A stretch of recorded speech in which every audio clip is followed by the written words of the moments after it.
Hello, नमस्कार. Welcome to Arthaniti. मी Gajanan Baske. Economic survey यावर्षीचा जाहीर झाला आहे. जनरली बजेटच्या एक दिवस आधी तो संसदेत मांडला जातो.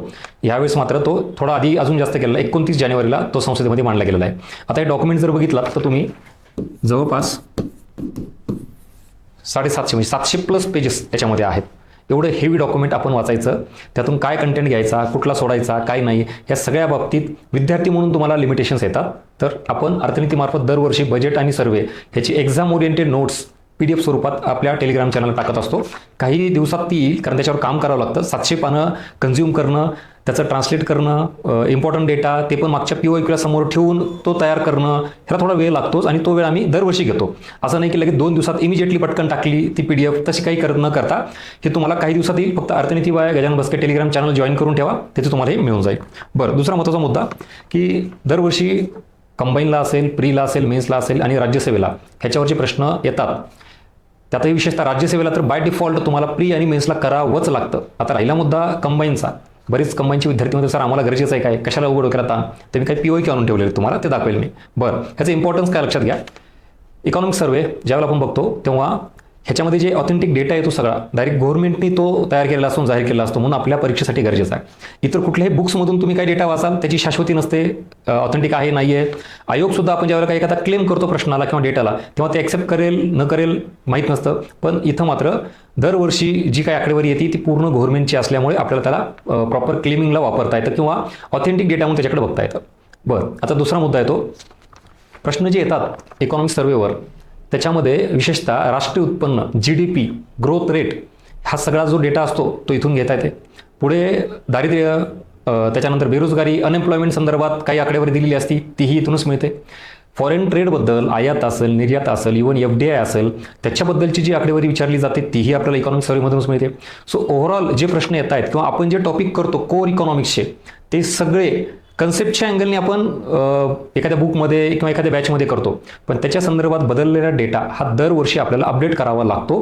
तसे प्रश्न येतात आणि तो अपडेशनचा पार्ट आपल्याला ह्या इकॉनॉमिक सर्वेमधून करावा लागेल. ठीक आहे. सो GDP ग्रोथ रेट असेल किंवा एम्प्लॉयमेंटबद्दलचा डेटा असेल, फॉरेन ट्रेडबद्दलचा असेल आणि मोस्ट इम्पॉर्टंट सेक्टर वाईज काही डेटा चेंज असेल, ट्रेंड ॲनालिसिस असेल तेही दिलं जातं. सेक्टर वाईज म्हणजेच फॉर एक्झाम्पल ॲग्रिकल्चर सेक्टरबद्दलचा काही ग्रोथ रेट बदलला आहे, कमी जास्त झाला आहे, त्याचा परफॉर्मन्स कसा आहे मागच्या वर्षामध्ये, इंडस्ट्री सेक्टरचा असेल, सर्व्हिस सेक्टरचा असेल. So this is all about statistical data, information, updated जे सगळं आपल्याला म्हणतोय ते इकॉनॉमिक सर्वेमधून मिळतं. ठीक आहे. म्हणून हे आपल्याला गरजेचं आहे. म्हणजे हा पहिला पार्ट मी तुम्हाला का सांगितला, आपण जनरली त्यात हे कंबाईनची विद्यार्थी म्हणलं की इकॉनॉमिक सर्वेकडे दुर्लक्ष करतो. सो असं करू नका. ठीक आहे. चला या इकडं. हा प्रश्न कंबाईनचा मी आता हे जास्त डिटेल घेणार नाही आहे, कारण आपल्याला वेगळं लेक्चर घ्यायचं आहे याच्यावर. मी जास्त तुम्हाला ओव्हरव्ह्यू देतोय आता की हे इकॉनॉमिक सर्वे जे आलं आहे त्यात नेमकं काय असतं आणि ते किती गरजेचं आहे. ह्याच्यावर लिटरली 2-2 तासाचे लेक्चर्स असतात आपले, तेही तुम्हाला होईल. म्हणजे सगळा शेड्यूल ह्या बजेट आणि सर्वेबद्दलचा कधी असेल काय असेल तुम्हाला आपल्या टेलिग्राम चॅनलवर मिळेल. Arthaniti by Gajanan Baske Telegram channel join करून ठेवा, तिथं अपडेशन मिळून जाईल. आणि याच आपल्या यूट्यूबला पुढे याच्यावरचं लेक्चर असणार आहेत म्हणून हे सुद्धा चॅनल सबस्क्राईब करून ठेवा. ठीक आहे. सो हा प्रश्न इकॉनॉमिक सर्वेवर बघा, ते पण कंबाईनला सेम. आता डेटा GDP संदर्भातील काही आकडेवारी आता लेटेस्ट प्रश्न आहे. मग ही कुठून येते हा जो तुमचा प्रश्न आहे ना, तर तो सॉल्व्ह होईल इकॉनॉमिक सर्वे डेटा. त्याच्यानंतर परत कंबाईनचाच आकडेवारीचा पार्ट बघा, महाराष्ट्र रिलेटेड. पुन्हा सेम काही उत्पादन असेल, अन्नधान्या बाबतीत प्रोडक्शन असेल, प्रोडक्टिव्हिटी असेल, वॉट एव्हर त्याच्याबद्दलची आकडेवारी तुम्हाला इकॉनॉमिक सर्वेमध्ये मिळते. पुन्हा सेंद्रिय शेतीबद्दलचा हा प्रश्न आहे. आर्थिक पाहणी अहवाल महाराष्ट्राचा, राज्याचा आपण ज्यावेळेला येईल तेव्हा ते घेऊ. सो असे भरपूर प्रश्न आहेत. मी मोजके का घेतले तुम्हाला कळू द्यात. विशेषतः कंबाईनचेच का घेतले, कंबाईनच्या विद्यार्थ्यांना हा सगळा हेवी डेटा नको वाटतं, जड जातो, पण आपल्याला करावं लागेल बाय डिफॉल्ट. ठीक आहे. चलो आता त्याची बेसिक इन्फॉर्मेशन काय इथून स्टार्ट करू. हा या वर्षीचा 25-26.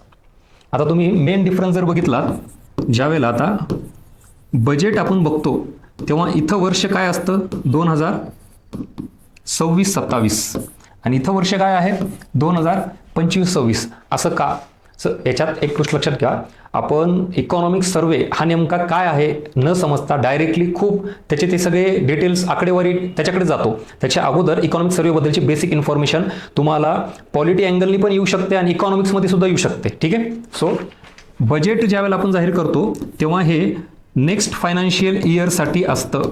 म्हणजे यामध्ये जी आकडेवारी किंवा जे काही डेटा इन्फॉर्मेशन दिलेली असते, पॉलिसी असती, पुढील आर्थिक वर्षासाठी असतं. काय? बजेट. म्हणून आत्ता ज्या वेळेला 1 तारखेला 1 फेब्रुवारी 2025ला 26ला जे बजेट मांडलं जाईल आत्ता 2026ला, तर ते कुठल्या वर्षासाठी असेल? 2026-27 या आर्थिक वर्षामध्ये. आपलं एक आर्थिक वर्ष कुठलं आहे? 1 एप्रिल ते 31 मार्च.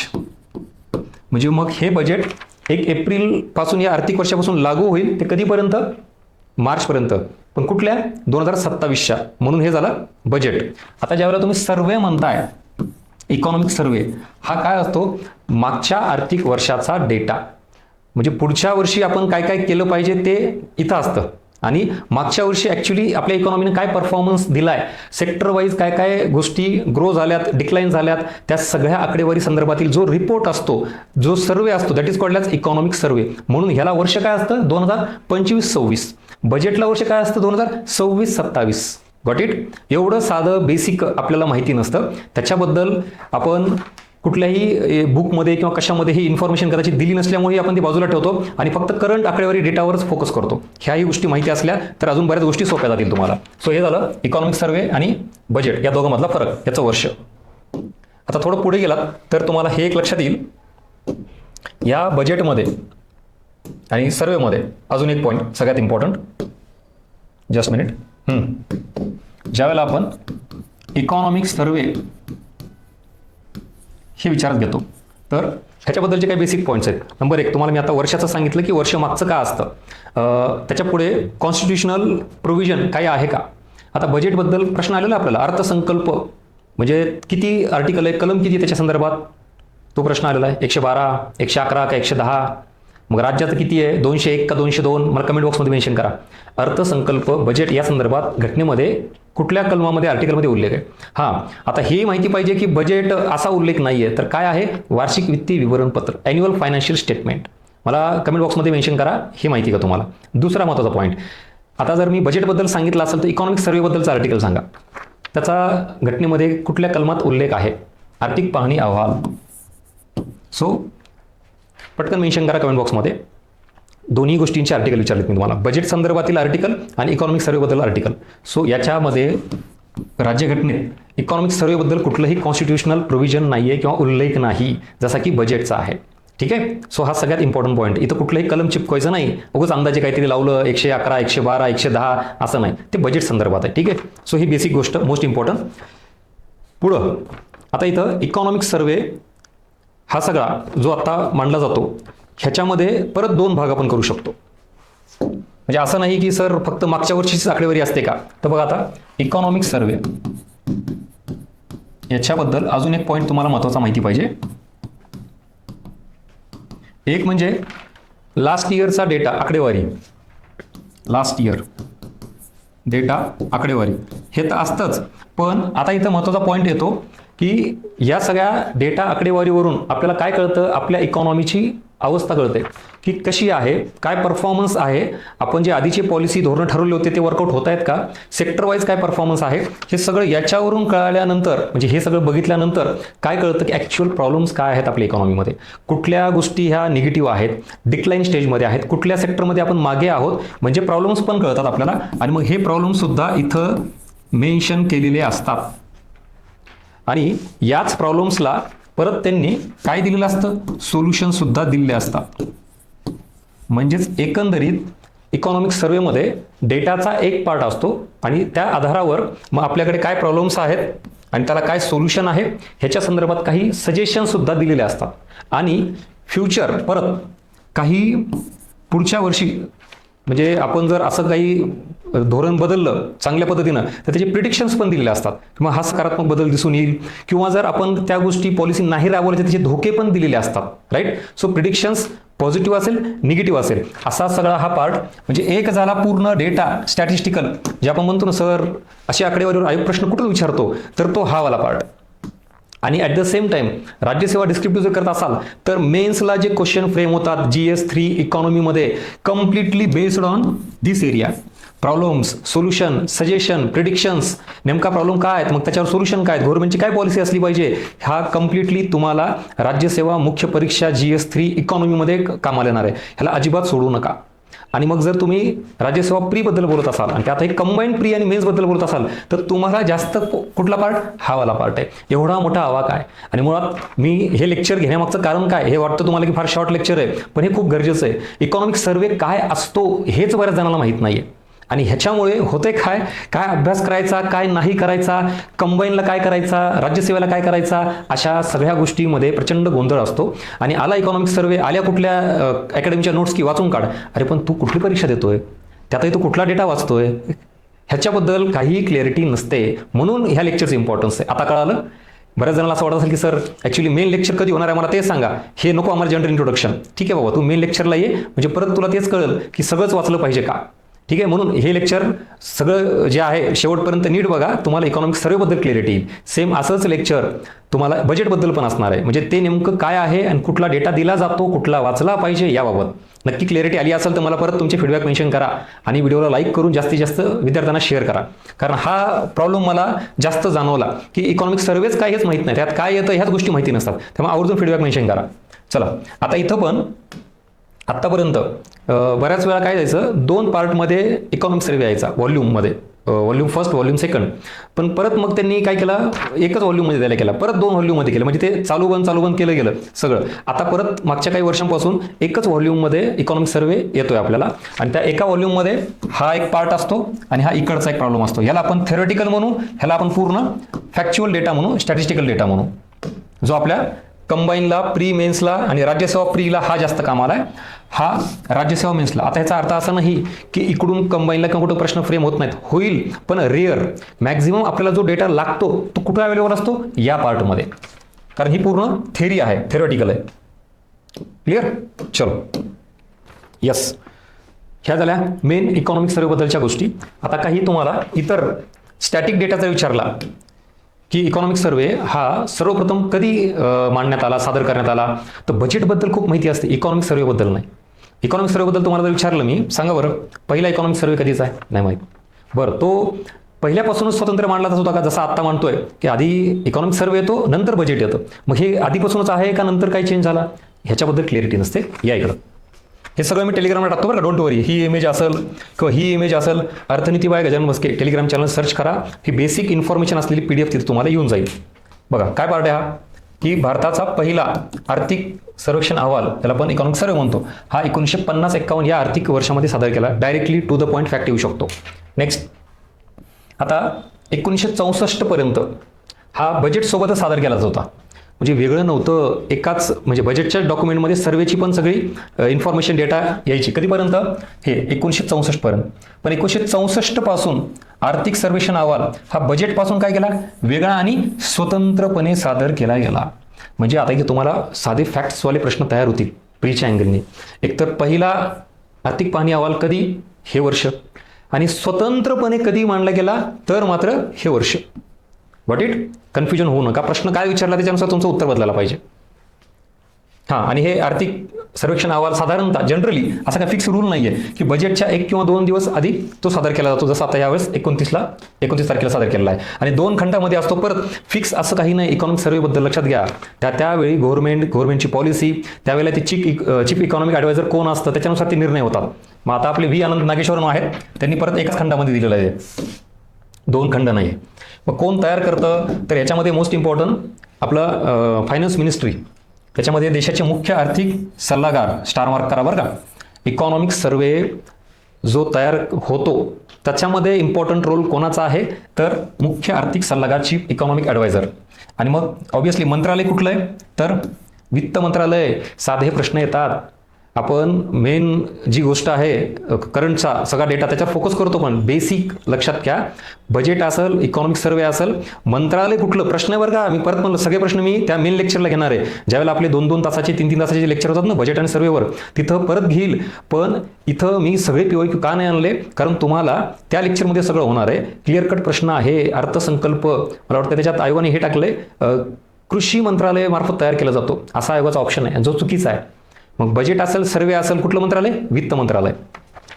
आणि त्याच्यात कुठला, इकॉनॉमिक डिव्हिजन हा विभाग आहे.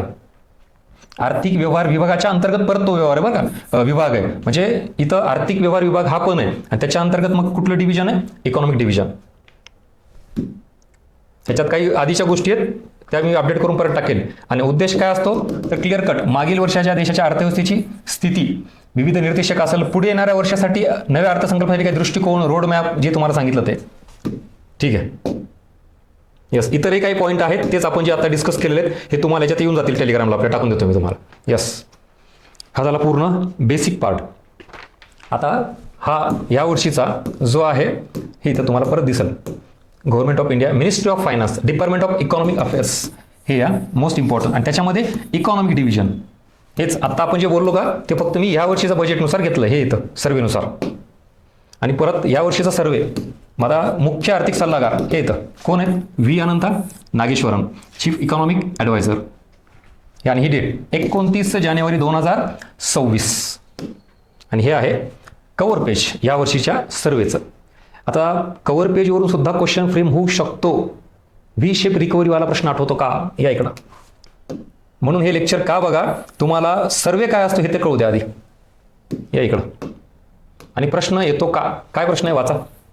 म्हणजे कव्हर पेज पण महत्त्वाचा आहे का, तर मुख्य आर्थिक सल्लागार कृष्णमूर्ती सुब्रमण्यम त्यावेळेसचे जे होते यांच्यामध्ये आर्थिक पुनर्प्राप्तीचे स्वरूप कसे असू शकते, यू आकाराचे, व्ही आकाराचे, काय हे नेमकं इकॉनॉमीच्या बाबतीत. आणि त्यावेळेसचा सर्वे त्यांनी विचारला होता. मग इथं उत्तर काय, व्ही शेप, या इकडं.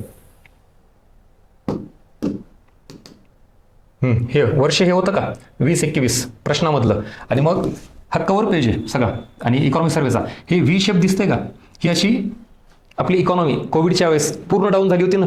म्हणजे हा आपला ग्रोथ रेट असा खाली खाली आला होता, मायनस झाला होता. आणि मग फर्स्ट लॉकडाऊन, सेकंड लॉकडाऊन झालं, मग पूर्ण ओपन झाली इकॉनॉमी सगळी, कोविडची लाट सगळी ओसरली आणि मग इकॉनॉमिक ॲक्टिव्हिटी वाढायला लागली, गुंतवणूक वाढायला लागली. म्हणून पुन्हा आपलं GDP काय झाला, असा ग्रो व्हायला लागला. मग हा शेप कसा झाला, व्ही. आणि मग ह्याच इकॉनॉमिक सर्वेवर तुम्हाला जो आत्ता प्रश्न दाखवला या इकडं, अशा गोष्टी आपण मिस करतो. आणि मग सर प्रश्न कुठून आले, 2021 व्ही आकाराची, व्ही शेप रिकव्हरी झाला प्रश्न टॅकल.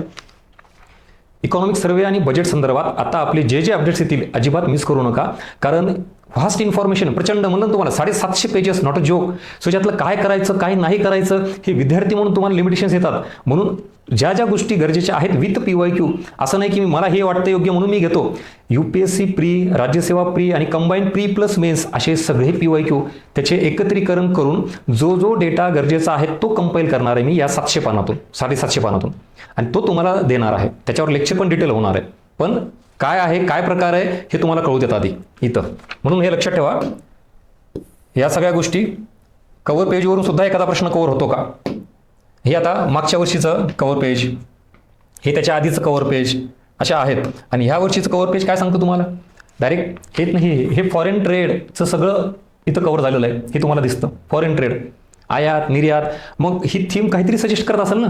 सध्या ग्लोबल सिनारिओ तुम्ही बघत असाल, वॉर सिच्युएशन खूप आहे, जिओ पॉलिटिकल टेन्शन्स आहेत सगळे, युद्धजन्य परिस्थिती आहे. ह्यामुळे झालं काय की प्रत्येक इकॉनॉमी ही प्रोटेक्शनिझममध्ये चालली आहे. टॅरिफ वॉर सगळं हे रिफ्लेक्ट करतं इथं. आणि मग बऱ्यापैकी आपल्या इकॉनॉमीला त्याच्यामुळे डॅमेज होतोय. एक्सपोर्ट कमी होत चाललंय किंवा इम्पोर्टला बरेच प्रॉब्लेम यायला लागलेत. मग आपल्याला तिथून काहीतरी दुसरा मार्ग शोधावा लागेल. म्हणून मॅन्युफॅक्चरिंग प्रोडक्शनवर आपल्याला जास्त भर द्यावा लागेल. ह्याच्यामुळे काय होईल, दुसऱ्या देशावरची डिपेंडन्सी कमी होईल किंवा अजून काही दुसरा मार्ग आहे का. सो हा सगळा सिनारिओ ह्याच्यामधून इथं इकॉनॉमिक सर्वेमधून दाखवायचा प्रयत्न केलेला आहे. ह्याच्याबद्दल आपण परत डिटेल बोलूयाच आपण.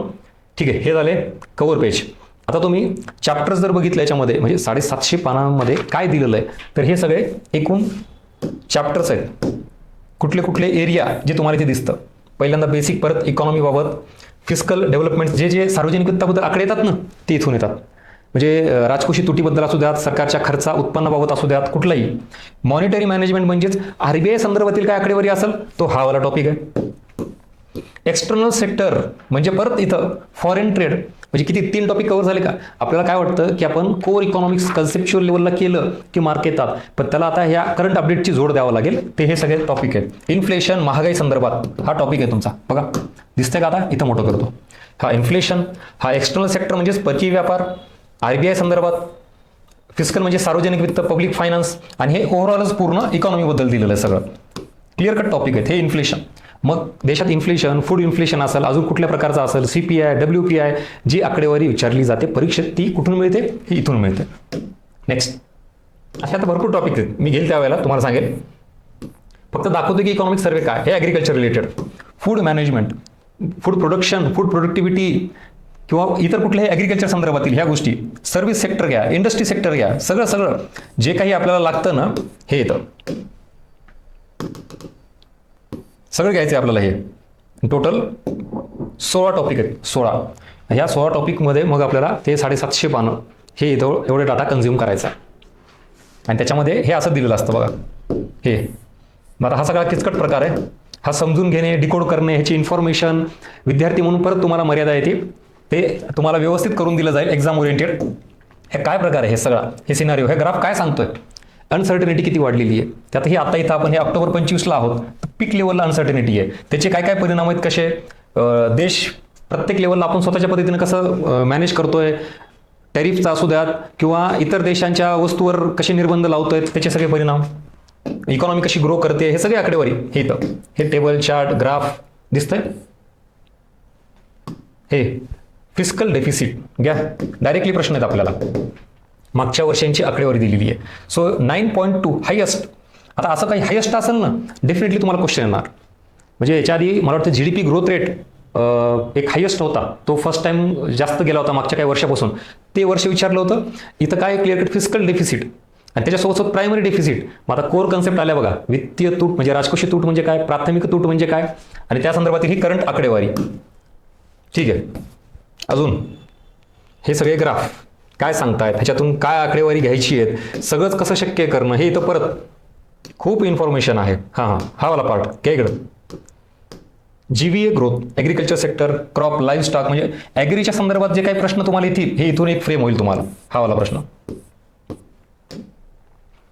ठीक आहे. FDIचं yes. So this is all about basic information regarding economic survey. मग त्यात कॉन्स्टिट्युशनल प्रोव्हिजन असेल, पहिला इकॉनॉमिक सर्वे कधी आला, importance of economic survey, question pattern कसा आहे, कुठल्या एक्झामला महत्त्वाचा आहे, या सगळ्या गोष्टी डिस्कस केल्या. हा छोटाच व्हिडिओ असे ना पण तुम्हाला जागं करणारा आहे. ॲक्च्युअल इकॉनॉमिक सर्वेबद्दलची थोडी तरी क्लिअरिटी आली का, आला असेल सगळा हा कंटेंट आवडला असेल तर नक्की लाईक करा, तुमचे फीडबॅक मेन्शन करा, यूट्यूब चॅनलला सबस्क्राईब करा, कारण इन डिटेल व्हिडिओ इकॉनॉमिक सर्वेवर असेल, बजेटवर असेल, त्यात प्रॉपर नोट्स ह्या तुम्हाला काही दिवसातच उपलब्ध होईल. कारण मला हे सगळं करायला वेळ लागतं, कारण रनिंग काही बॅचेस आहेत आणि जोपर्यंत प्रॉपर माझं फुलफिलमेंट होत नाही, सॅटिस्फॅक्शन, तोपर्यंत मी ते डॉक्युमेंट सोडत नाही. आता पटपट काही करायला लगेच हे होतं. त्यामुळे वेट अँड वॉच, टचमध्ये राहा, तुम्हाला सगळे डिटेल्स कधी येईल काय होईल टेलिग्राम चॅनलवर आपल्या मिळून जाईल. सो भेटूया पुढच्या इन डिटेल लेक्चरमध्ये, budget and survey. Thank you so much.